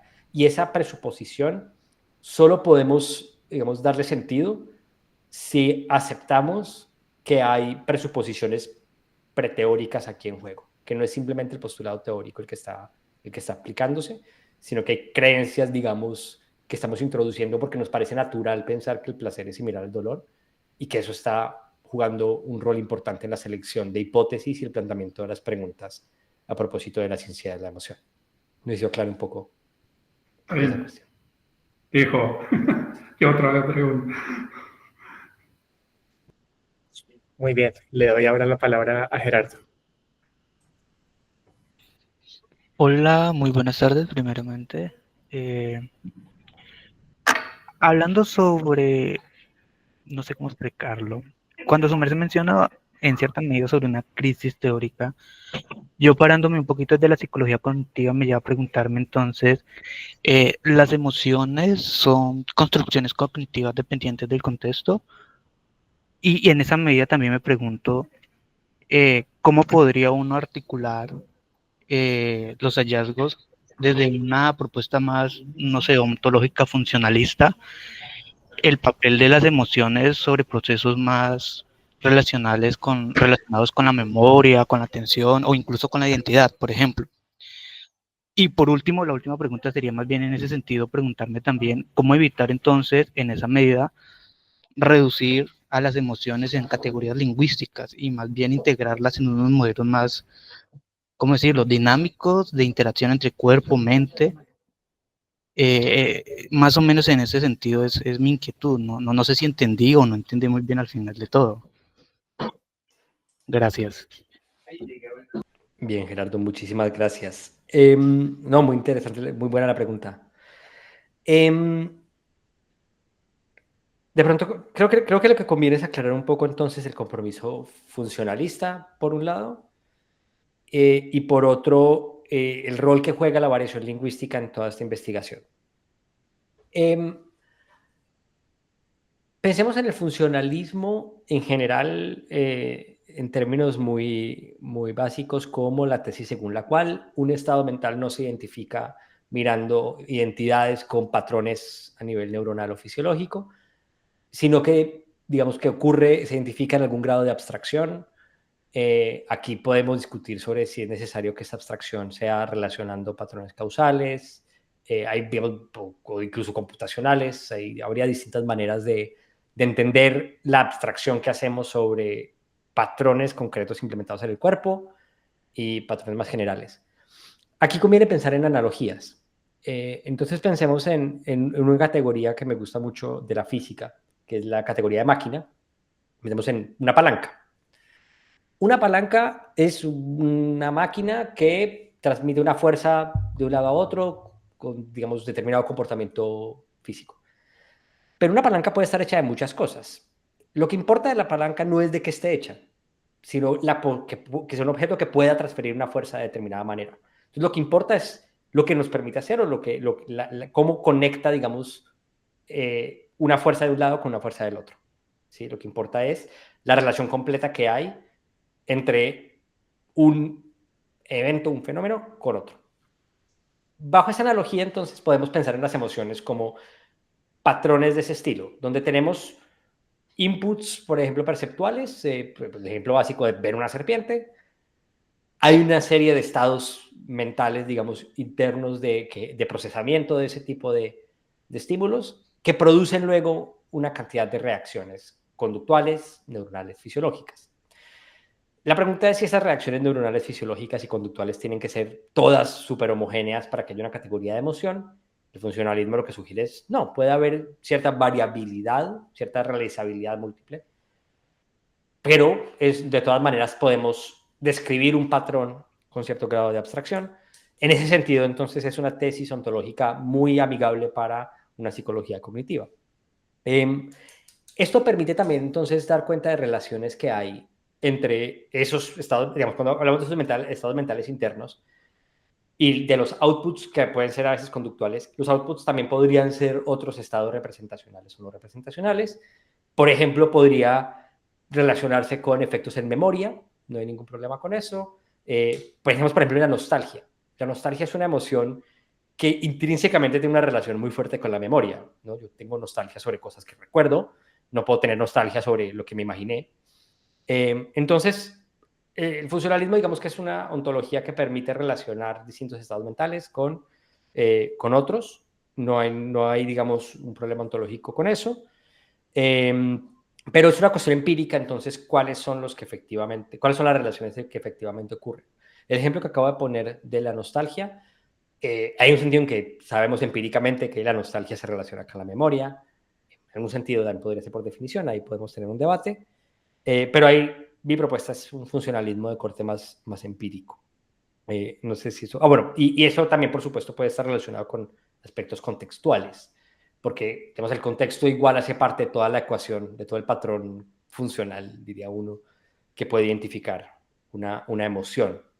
La misma reacción física en un contexto puede ser de una emoción o de otra, precisamente porque las variables contextuales pueden ser importantes en la descripción de una categoría de emoción. Aquí pienso, por ejemplo, en matices que uno haría a propósito de la alegría versus orgullo. ¿Sí? Allí podría haber potencialmente factores contextuales que sean los que marquen la diferencia. Pero eso todo, digamos, es compatible con la idea de que la categorización de las emociones ocurre a un nivel más alto de abstracción que el nivel de descripción cerebral. Queda entonces el asunto de la reducción a lo lingüístico, y esa es una excelente pregunta, porque efectivamente mi presentación está haciendo un énfasis muy grande en la variación lingüística. Me gustaría dejar claro que, claro, la variación lingüística es importante porque es un proxy muy a la mano para la variación cultural en general. ¿Sí? Que haya variación lingüística nos indica que hay otras cosas variando, digamos, pero no necesariamente tenemos que estudiar la variación cultural únicamente sobre la variación lingüística. ¿Sí? Podríamos pensar en la variación cultural en términos de reacciones conductuales en determinados contextos y estudiar, por ejemplo, que hay personas en un grupo determinado que lloran en un contexto que nos parece extraño. Eso ya es un síntoma, digamos, de que hay una variación cultural a propósito de una reacción emocional que no pasa necesariamente por la descripción lingüística. Lo que pasa es que la descripción lingüística es, de nuevo, está muy a la mano porque hace parte también del autorreporte y es, digamos, un mecanismo importantísimo de estudio de lo mental. Mucha de la ciencia de la emoción, de hecho, digamos, funciona a partir de autorreporte. Pensemos en los paradigmas de recuento autobiográfico.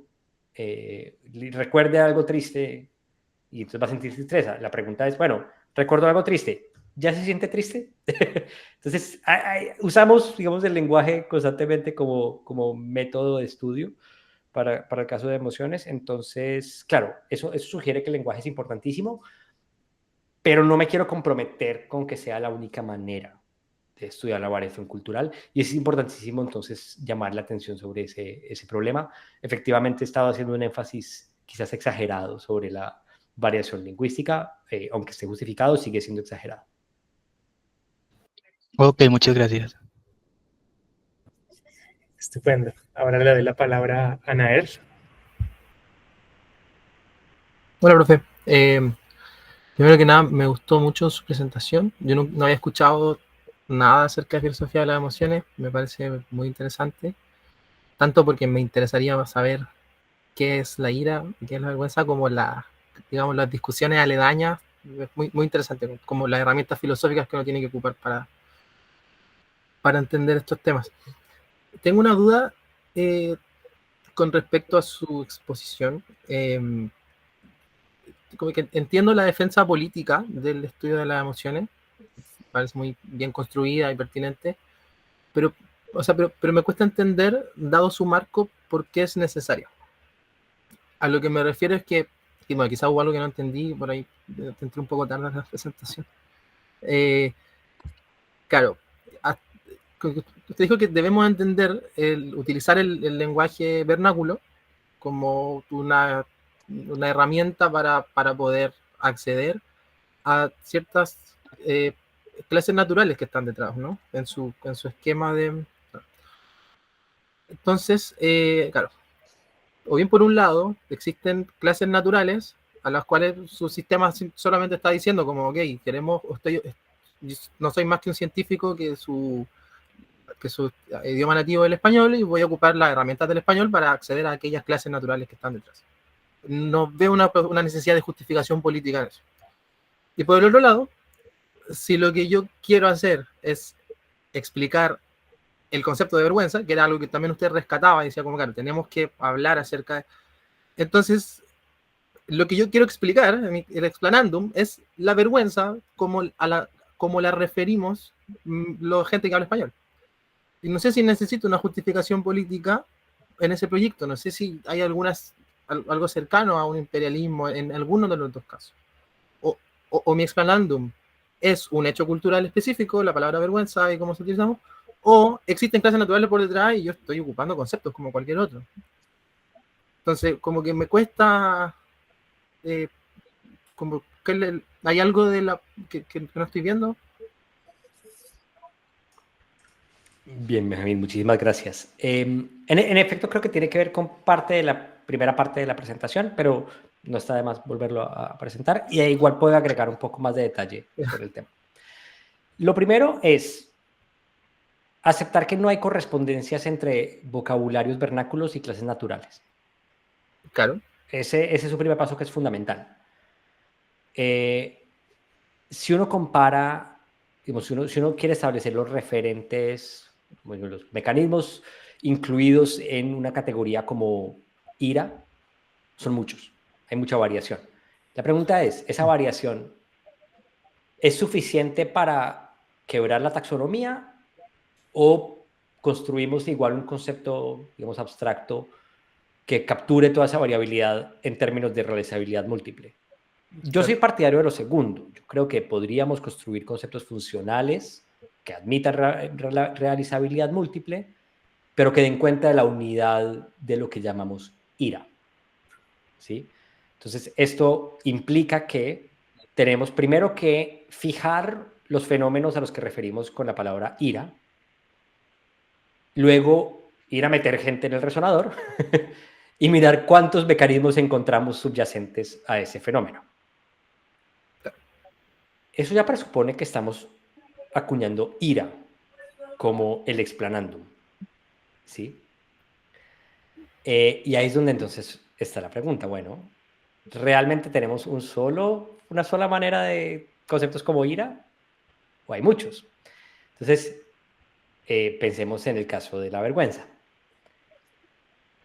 Voy yo a plantear preguntas en términos de voy a avergonzar personas dentro del resonador independientemente del tipo de vergüenza, o voy a separar un experimento para shame y otro para embarrassment.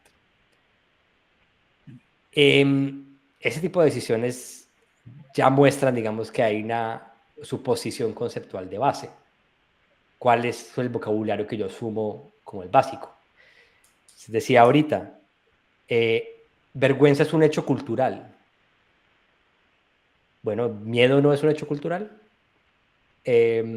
¿Dónde empezamos a llamar a esto divergencia cultural sobre las categorías básicas? ¿Y sobre qué categorías básicas? Y ahí lo que ocurre es que hay buenas razones para pensar que esa decisión no se ha tomado explicitando muy bien cómo se toman las categorías básicas, recordando que no corresponden con clases naturales. Claro, los tres tipos de emociones que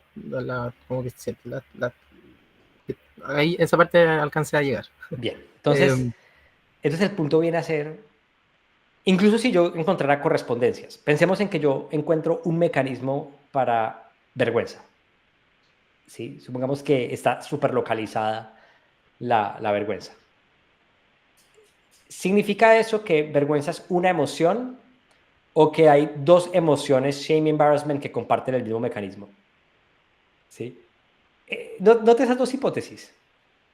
Esas dos hipótesis, hay un sentido en el que difieren, no solamente terminológicamente, sino también en el tipo de categorías que están introduciendo. En uno estoy diciendo hay una correspondencia 1 a 1 entre categoría y mecanismo, y en el otro estoy diciendo hay una correspondencia 2 a 1.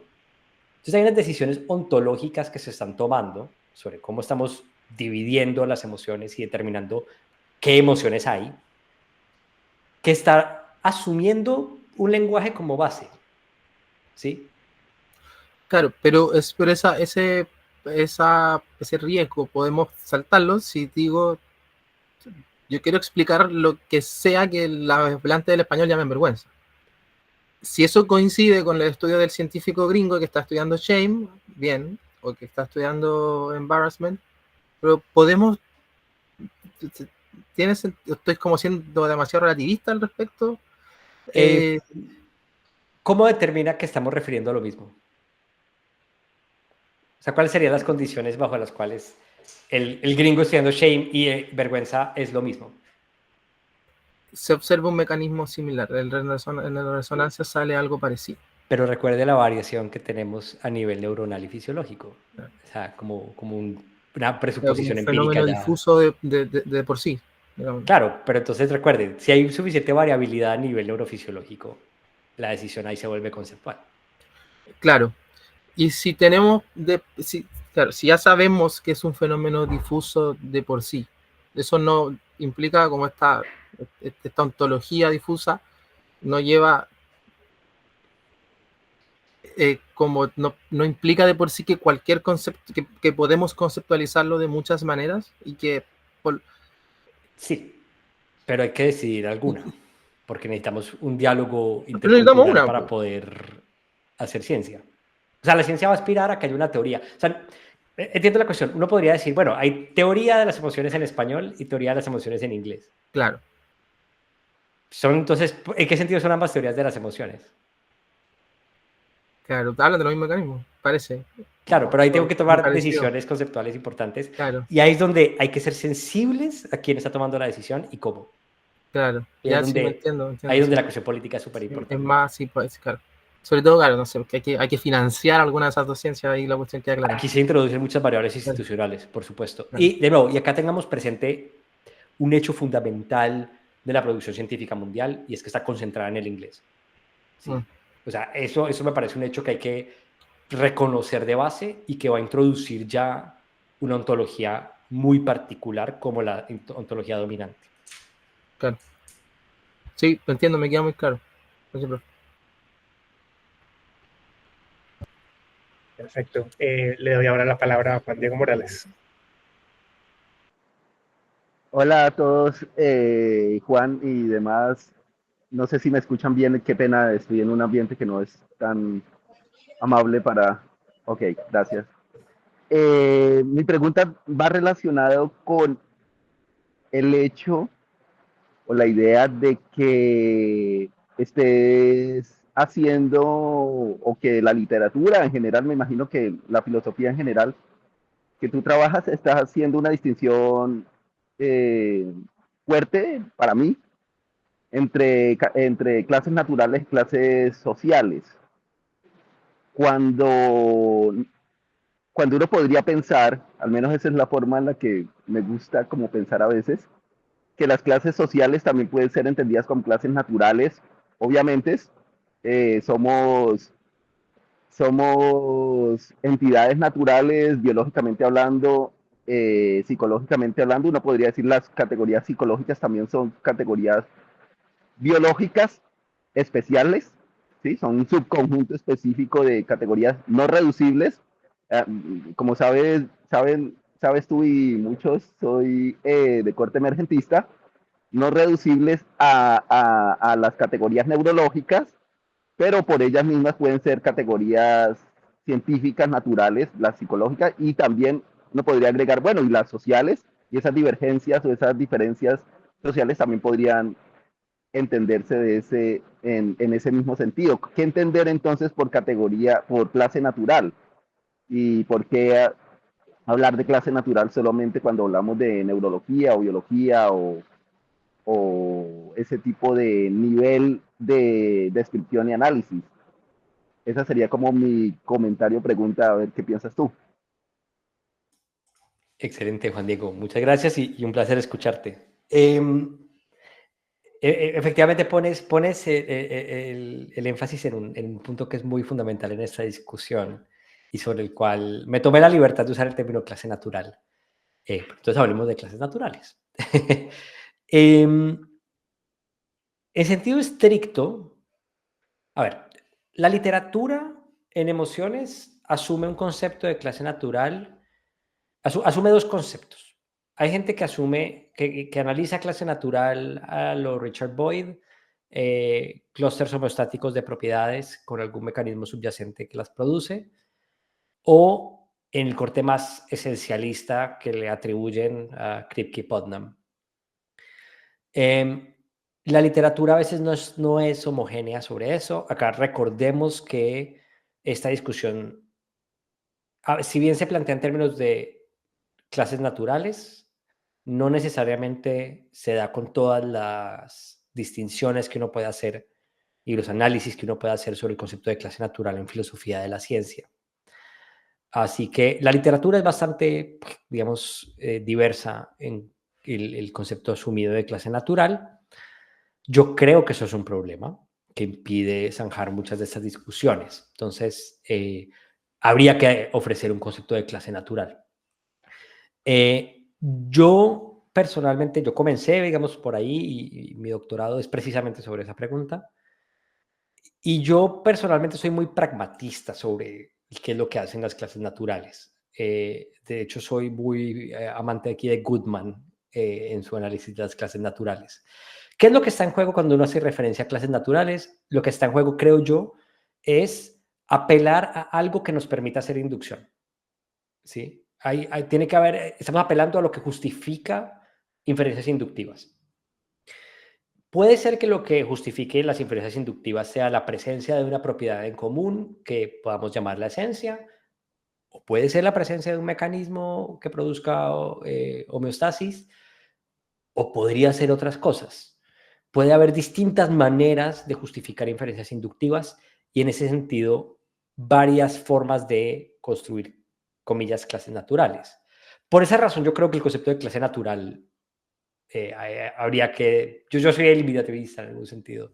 de las clases naturales. Yo creo que es un concepto que, incluso si uno mira su historia, es un concepto que nace de la interpretación que hace Stuart Mill de Whewell. Ahí hay toda una cantidad de discusiones sobre si está bien entendido o no, pero lo que intentaba hacer era pensar en la justificación de las inferencias inductivas, y podemos reconocer que hay varias maneras de justificar inferencias inductivas.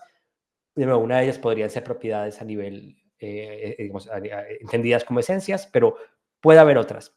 Entonces yo técnicamente procuraría hablar es de clases científicas, de las clases construidas con las justificaciones que una comunidad científica en su práctica ofrezca como justificación de su inferencia inductiva. Yo creo que hay al menos 4 maneras en las que la ciencia hace eso, podría haber más. A veces lo hacen sobre propiedades esenciales, a veces lo hacen sobre la presencia de mecanismos y homeostasis, digamos, a lo Boyd. A veces lo hacen sobre categorías funcionales, y acá por eso ponía ahorita el ejemplo de palanca. A veces las inferencias inductivas están justificadas por la similaridad funcional entre objetos, y a veces están construidas a partir de las categorías sociales con las que estamos dividiendo el mundo. Entonces yo creo que las clases sociales, en sentido de social kinds, hacen parte del modo de justificación de algunas inferencias inductivas en ciencia. En ese sentido, son, comillas, clases naturales, diría clases científicas, pero no son las mismas que otras formas de categorización. ¿Qué pasa con las emociones? Yo creo que las emociones están mejor entendidas como clases funcionales, porque yo creo que es plausible estudiar el temor de alguien que nació y creció en una isla desierta y se asusta cuando ve una serpiente. Entonces yo creo que ahí la categoría no es social. Puede que haya algunas categorías de emoción que sí sean clases social kinds. Intuyo que la vergüenza podría caber allí. La pregunta ahí viene a ser, bueno, clases funcionales y clases y social kinds tienen una intersección vacía o no vacía. Ahí tenemos muchas discusiones de filosofía de la ciencia muy interesantes que podríamos tener. Por lo pronto, espero que eso aclare un poquito como mi posición frente al debate de las clases naturales, y un poquito como de la propuesta funcionalista que estoy haciendo, pero eso, claro, eso hacía parte, digamos, del prólogo a esta presentación. Sí, ¿puedo decir algo más? Gracias, Juan. Estoy casi que completamente de acuerdo contigo en todo lo que dices. Añadiría yo, es como mi intuición, digamos, bueno, dentro de la controversia que yo he estado revisando acerca de la, del problema de la causalidad mental, especialmente, el funcionalismo no está muy bien parado, entonces por eso opto por emergentismo, pero bueno, eso es toda una discusión larguísima. Pero el punto con eso es que estoy de acuerdo contigo que algunas emociones en ese sentido podrían ser clases sociales, y también estoy de acuerdo contigo en que el concepto de natural kinds no es tan interesante, sino clases científicas suficiente. Y ahí me remitiría yo a como lo tratan en la discusión de la causalidad mental, que es donde se pone el énfasis es en que tiene finalmente una relevancia causal. O sea, no nos importa más realmente, sino qué es lo que está realmente moviendo el mundo, y si las categorías o si los tipos, para no llamarle clases, digámoslo así, los tipos cerebrales son lo único que existe, o los tipos mentales, emocionales existen también, y si las clases sociales tienen una injerencia en la individuación, ¿cierto? De las mismas clases mentales y por lo tanto clases emocionales, que yo es lo que entiendo que es como la dirección que tú estás tomando. Y en ese caso, mi impresión es que, por ejemplo, en ciertas culturas, las clases emocionales, aunque comparten, por ejemplo, el ejemplo que tú estabas dando era de vergüenza, digámoslo así, en unas culturas puede ser que hay unas clases de vergüenza que son similares a otras culturas, pero que de cierta forma, dado que están en un contexto social, se tiene un tipo de causal profile, digámoslo así, que es distinto porque está precisamente saturado o constreñido por un contexto específico en el cual esa emoción se experimenta y se expresa por ciertos individuos en unas relaciones sociales interpersonales específicas. Sería como lo que yo entiendo para ponerlo, digamos, un poco en mis términos. Muchas gracias. Muy, muy chévere la charla. Muchas gracias. Gracias, Juan Diego. Creo que muy buena la acotación.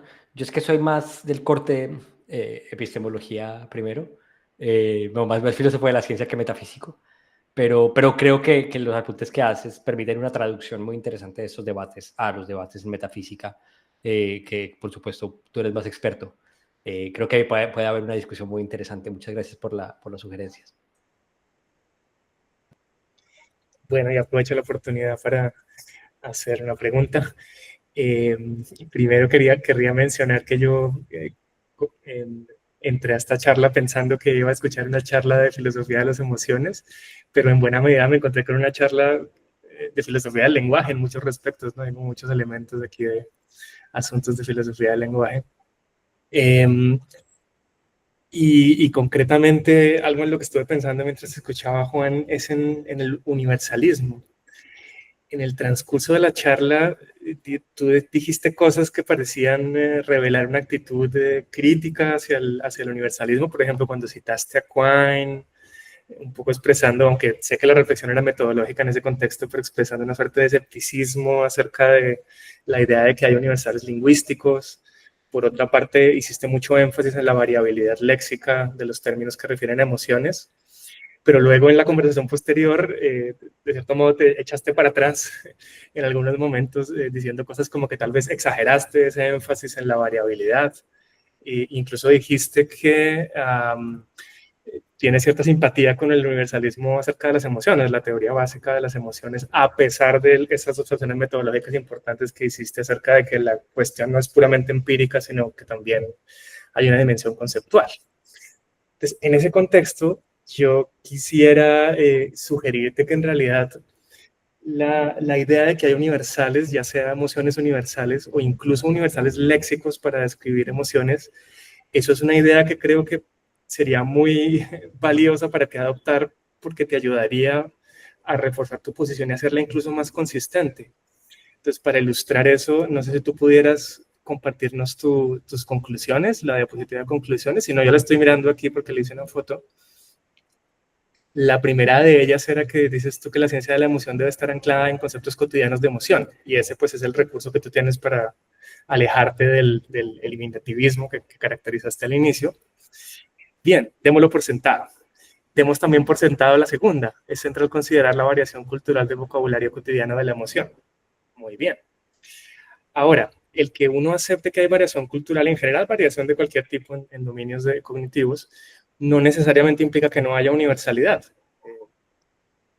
Sí, un buen ejemplo puede ser el caso del lenguaje, ¿no? Obviamente observamos variabilidad en las gramáticas de las lenguas del mundo, variabilidad léxica, variabilidad gramatical, pero pues algunas personas han defendido la tesis de que a esa variabilidad subyacen unos universales, que uno puede que no los note al inicio, pero con una investigación más profunda están ahí.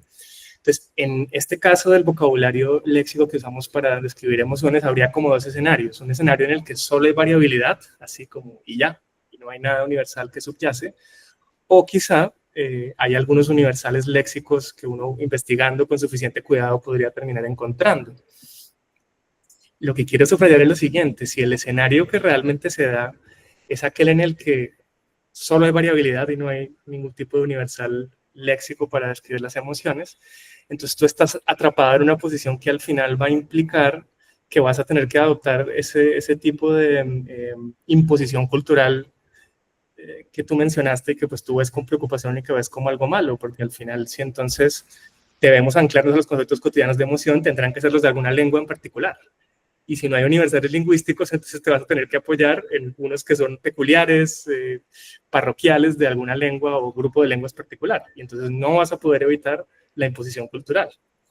Pero si el escenario que se diera es uno en donde hay universales, pues ya este problema pues, no es tan acuciante, ¿no? Porque tal vez esos universales son lo que estás buscando y lo que finalmente te podría dar lugar a articular esa teoría científica de las emociones que estás buscando. Entonces, en últimas, el mensaje que yo quisiera darte es que el universalismo es tu aliado y es interesante que tú tienes unas preocupaciones políticas que mencionaste que me parecen muy valiosas, preocupándote por cosas como que no haya imposición cultural, te preocupa también el extractivismo, cosas de este tipo. Pero curiosamente las personas que teorizan acerca de estos fenómenos generalmente tienen una epistemología que es bastante relativista y antiuniversalista. Pero a mí me parece que eso es un error porque justamente el universalismo, del tipo que sea, acerca de las emociones, acerca del lenguaje, acerca de lo que sea, es un gran aliado de los proyectos políticos progresistas y me parece como muy paradójico que estas personas de mentalidad progresista sean tan relativistas cuando lo que más les convendría es ser universalistas. Bien, voy a parar de presentar para hablar.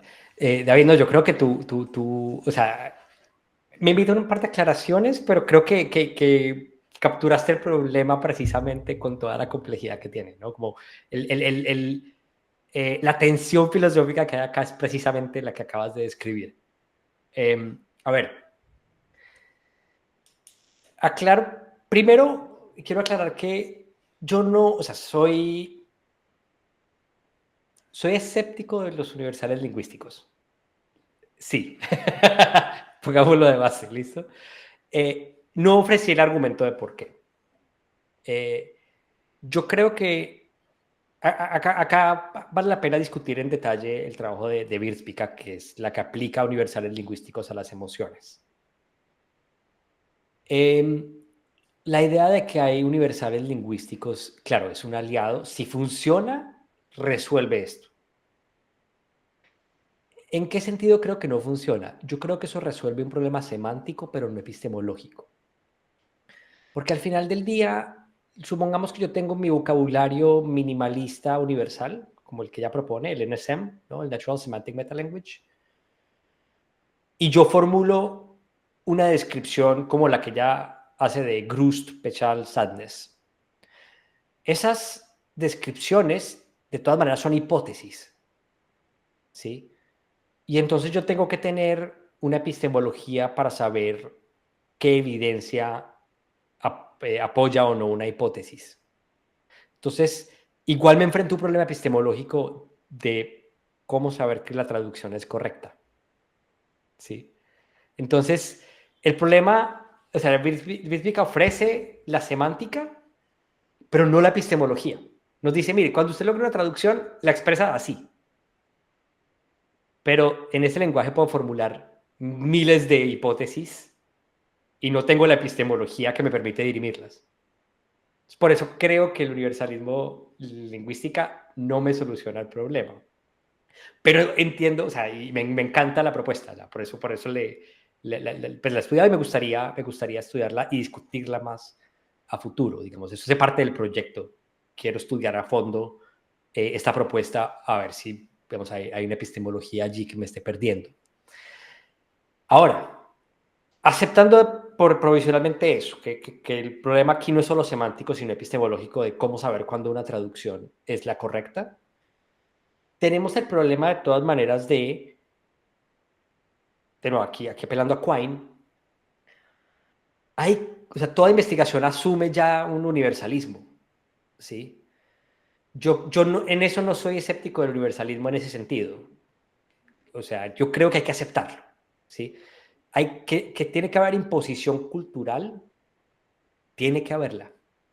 Yo creo que de lo contrario no podemos plantear ninguna pregunta. El problema es cómo hacerlo de manera responsable, ¿sí? El problema es cómo hacerlo de una manera que no sea injusta. No que no tengamos que hacerla, es imposible no hacerla, ¿sí? Si uno puede leer esto en clave muy davidsoniana, tenemos que asumir un esquema conceptual compartido. Eso ya es una decisión, digamos, de imposición política. Pero entonces, ¿cómo hacerlo de una manera que sea responsable? Yo ahí por eso es que estoy introduciendo categorías de la filosofía feminista de la ciencia, porque yo creo que ellas han pensado mucho en ese tipo de problemas. Precisamente el énfasis de Helen Longin o Douglas Harding es el proyecto político de entender la diferencia exige la objetividad. No puede ser un proyecto relativista. Tenemos que, en última, reconocer la diferencia sin sacrificar la objetividad. ¿Cómo hacemos eso? ¿Sí? Y entonces ahí es donde esta filosofía intenta montar conceptos de objetividad en términos de no arbitrariedad, pero que no sean ingenuos frente a las presuposiciones culturales y políticas que deba haber en el camino. Ahí es donde yo creo que hay una fuente, digamos, de herramientas conceptuales súper interesantes para pensar para este problema. Porque, claro, el universalismo se impone, en eso estamos de acuerdo, pero ¿cómo imponerlo? Esa es la pregunta. Y creo que hay maneras injustas de imponerlo, que las que han funcionado hasta el momento, y quizás haya una manera más justa de imponerlo, que es la que tenemos que desarrollar.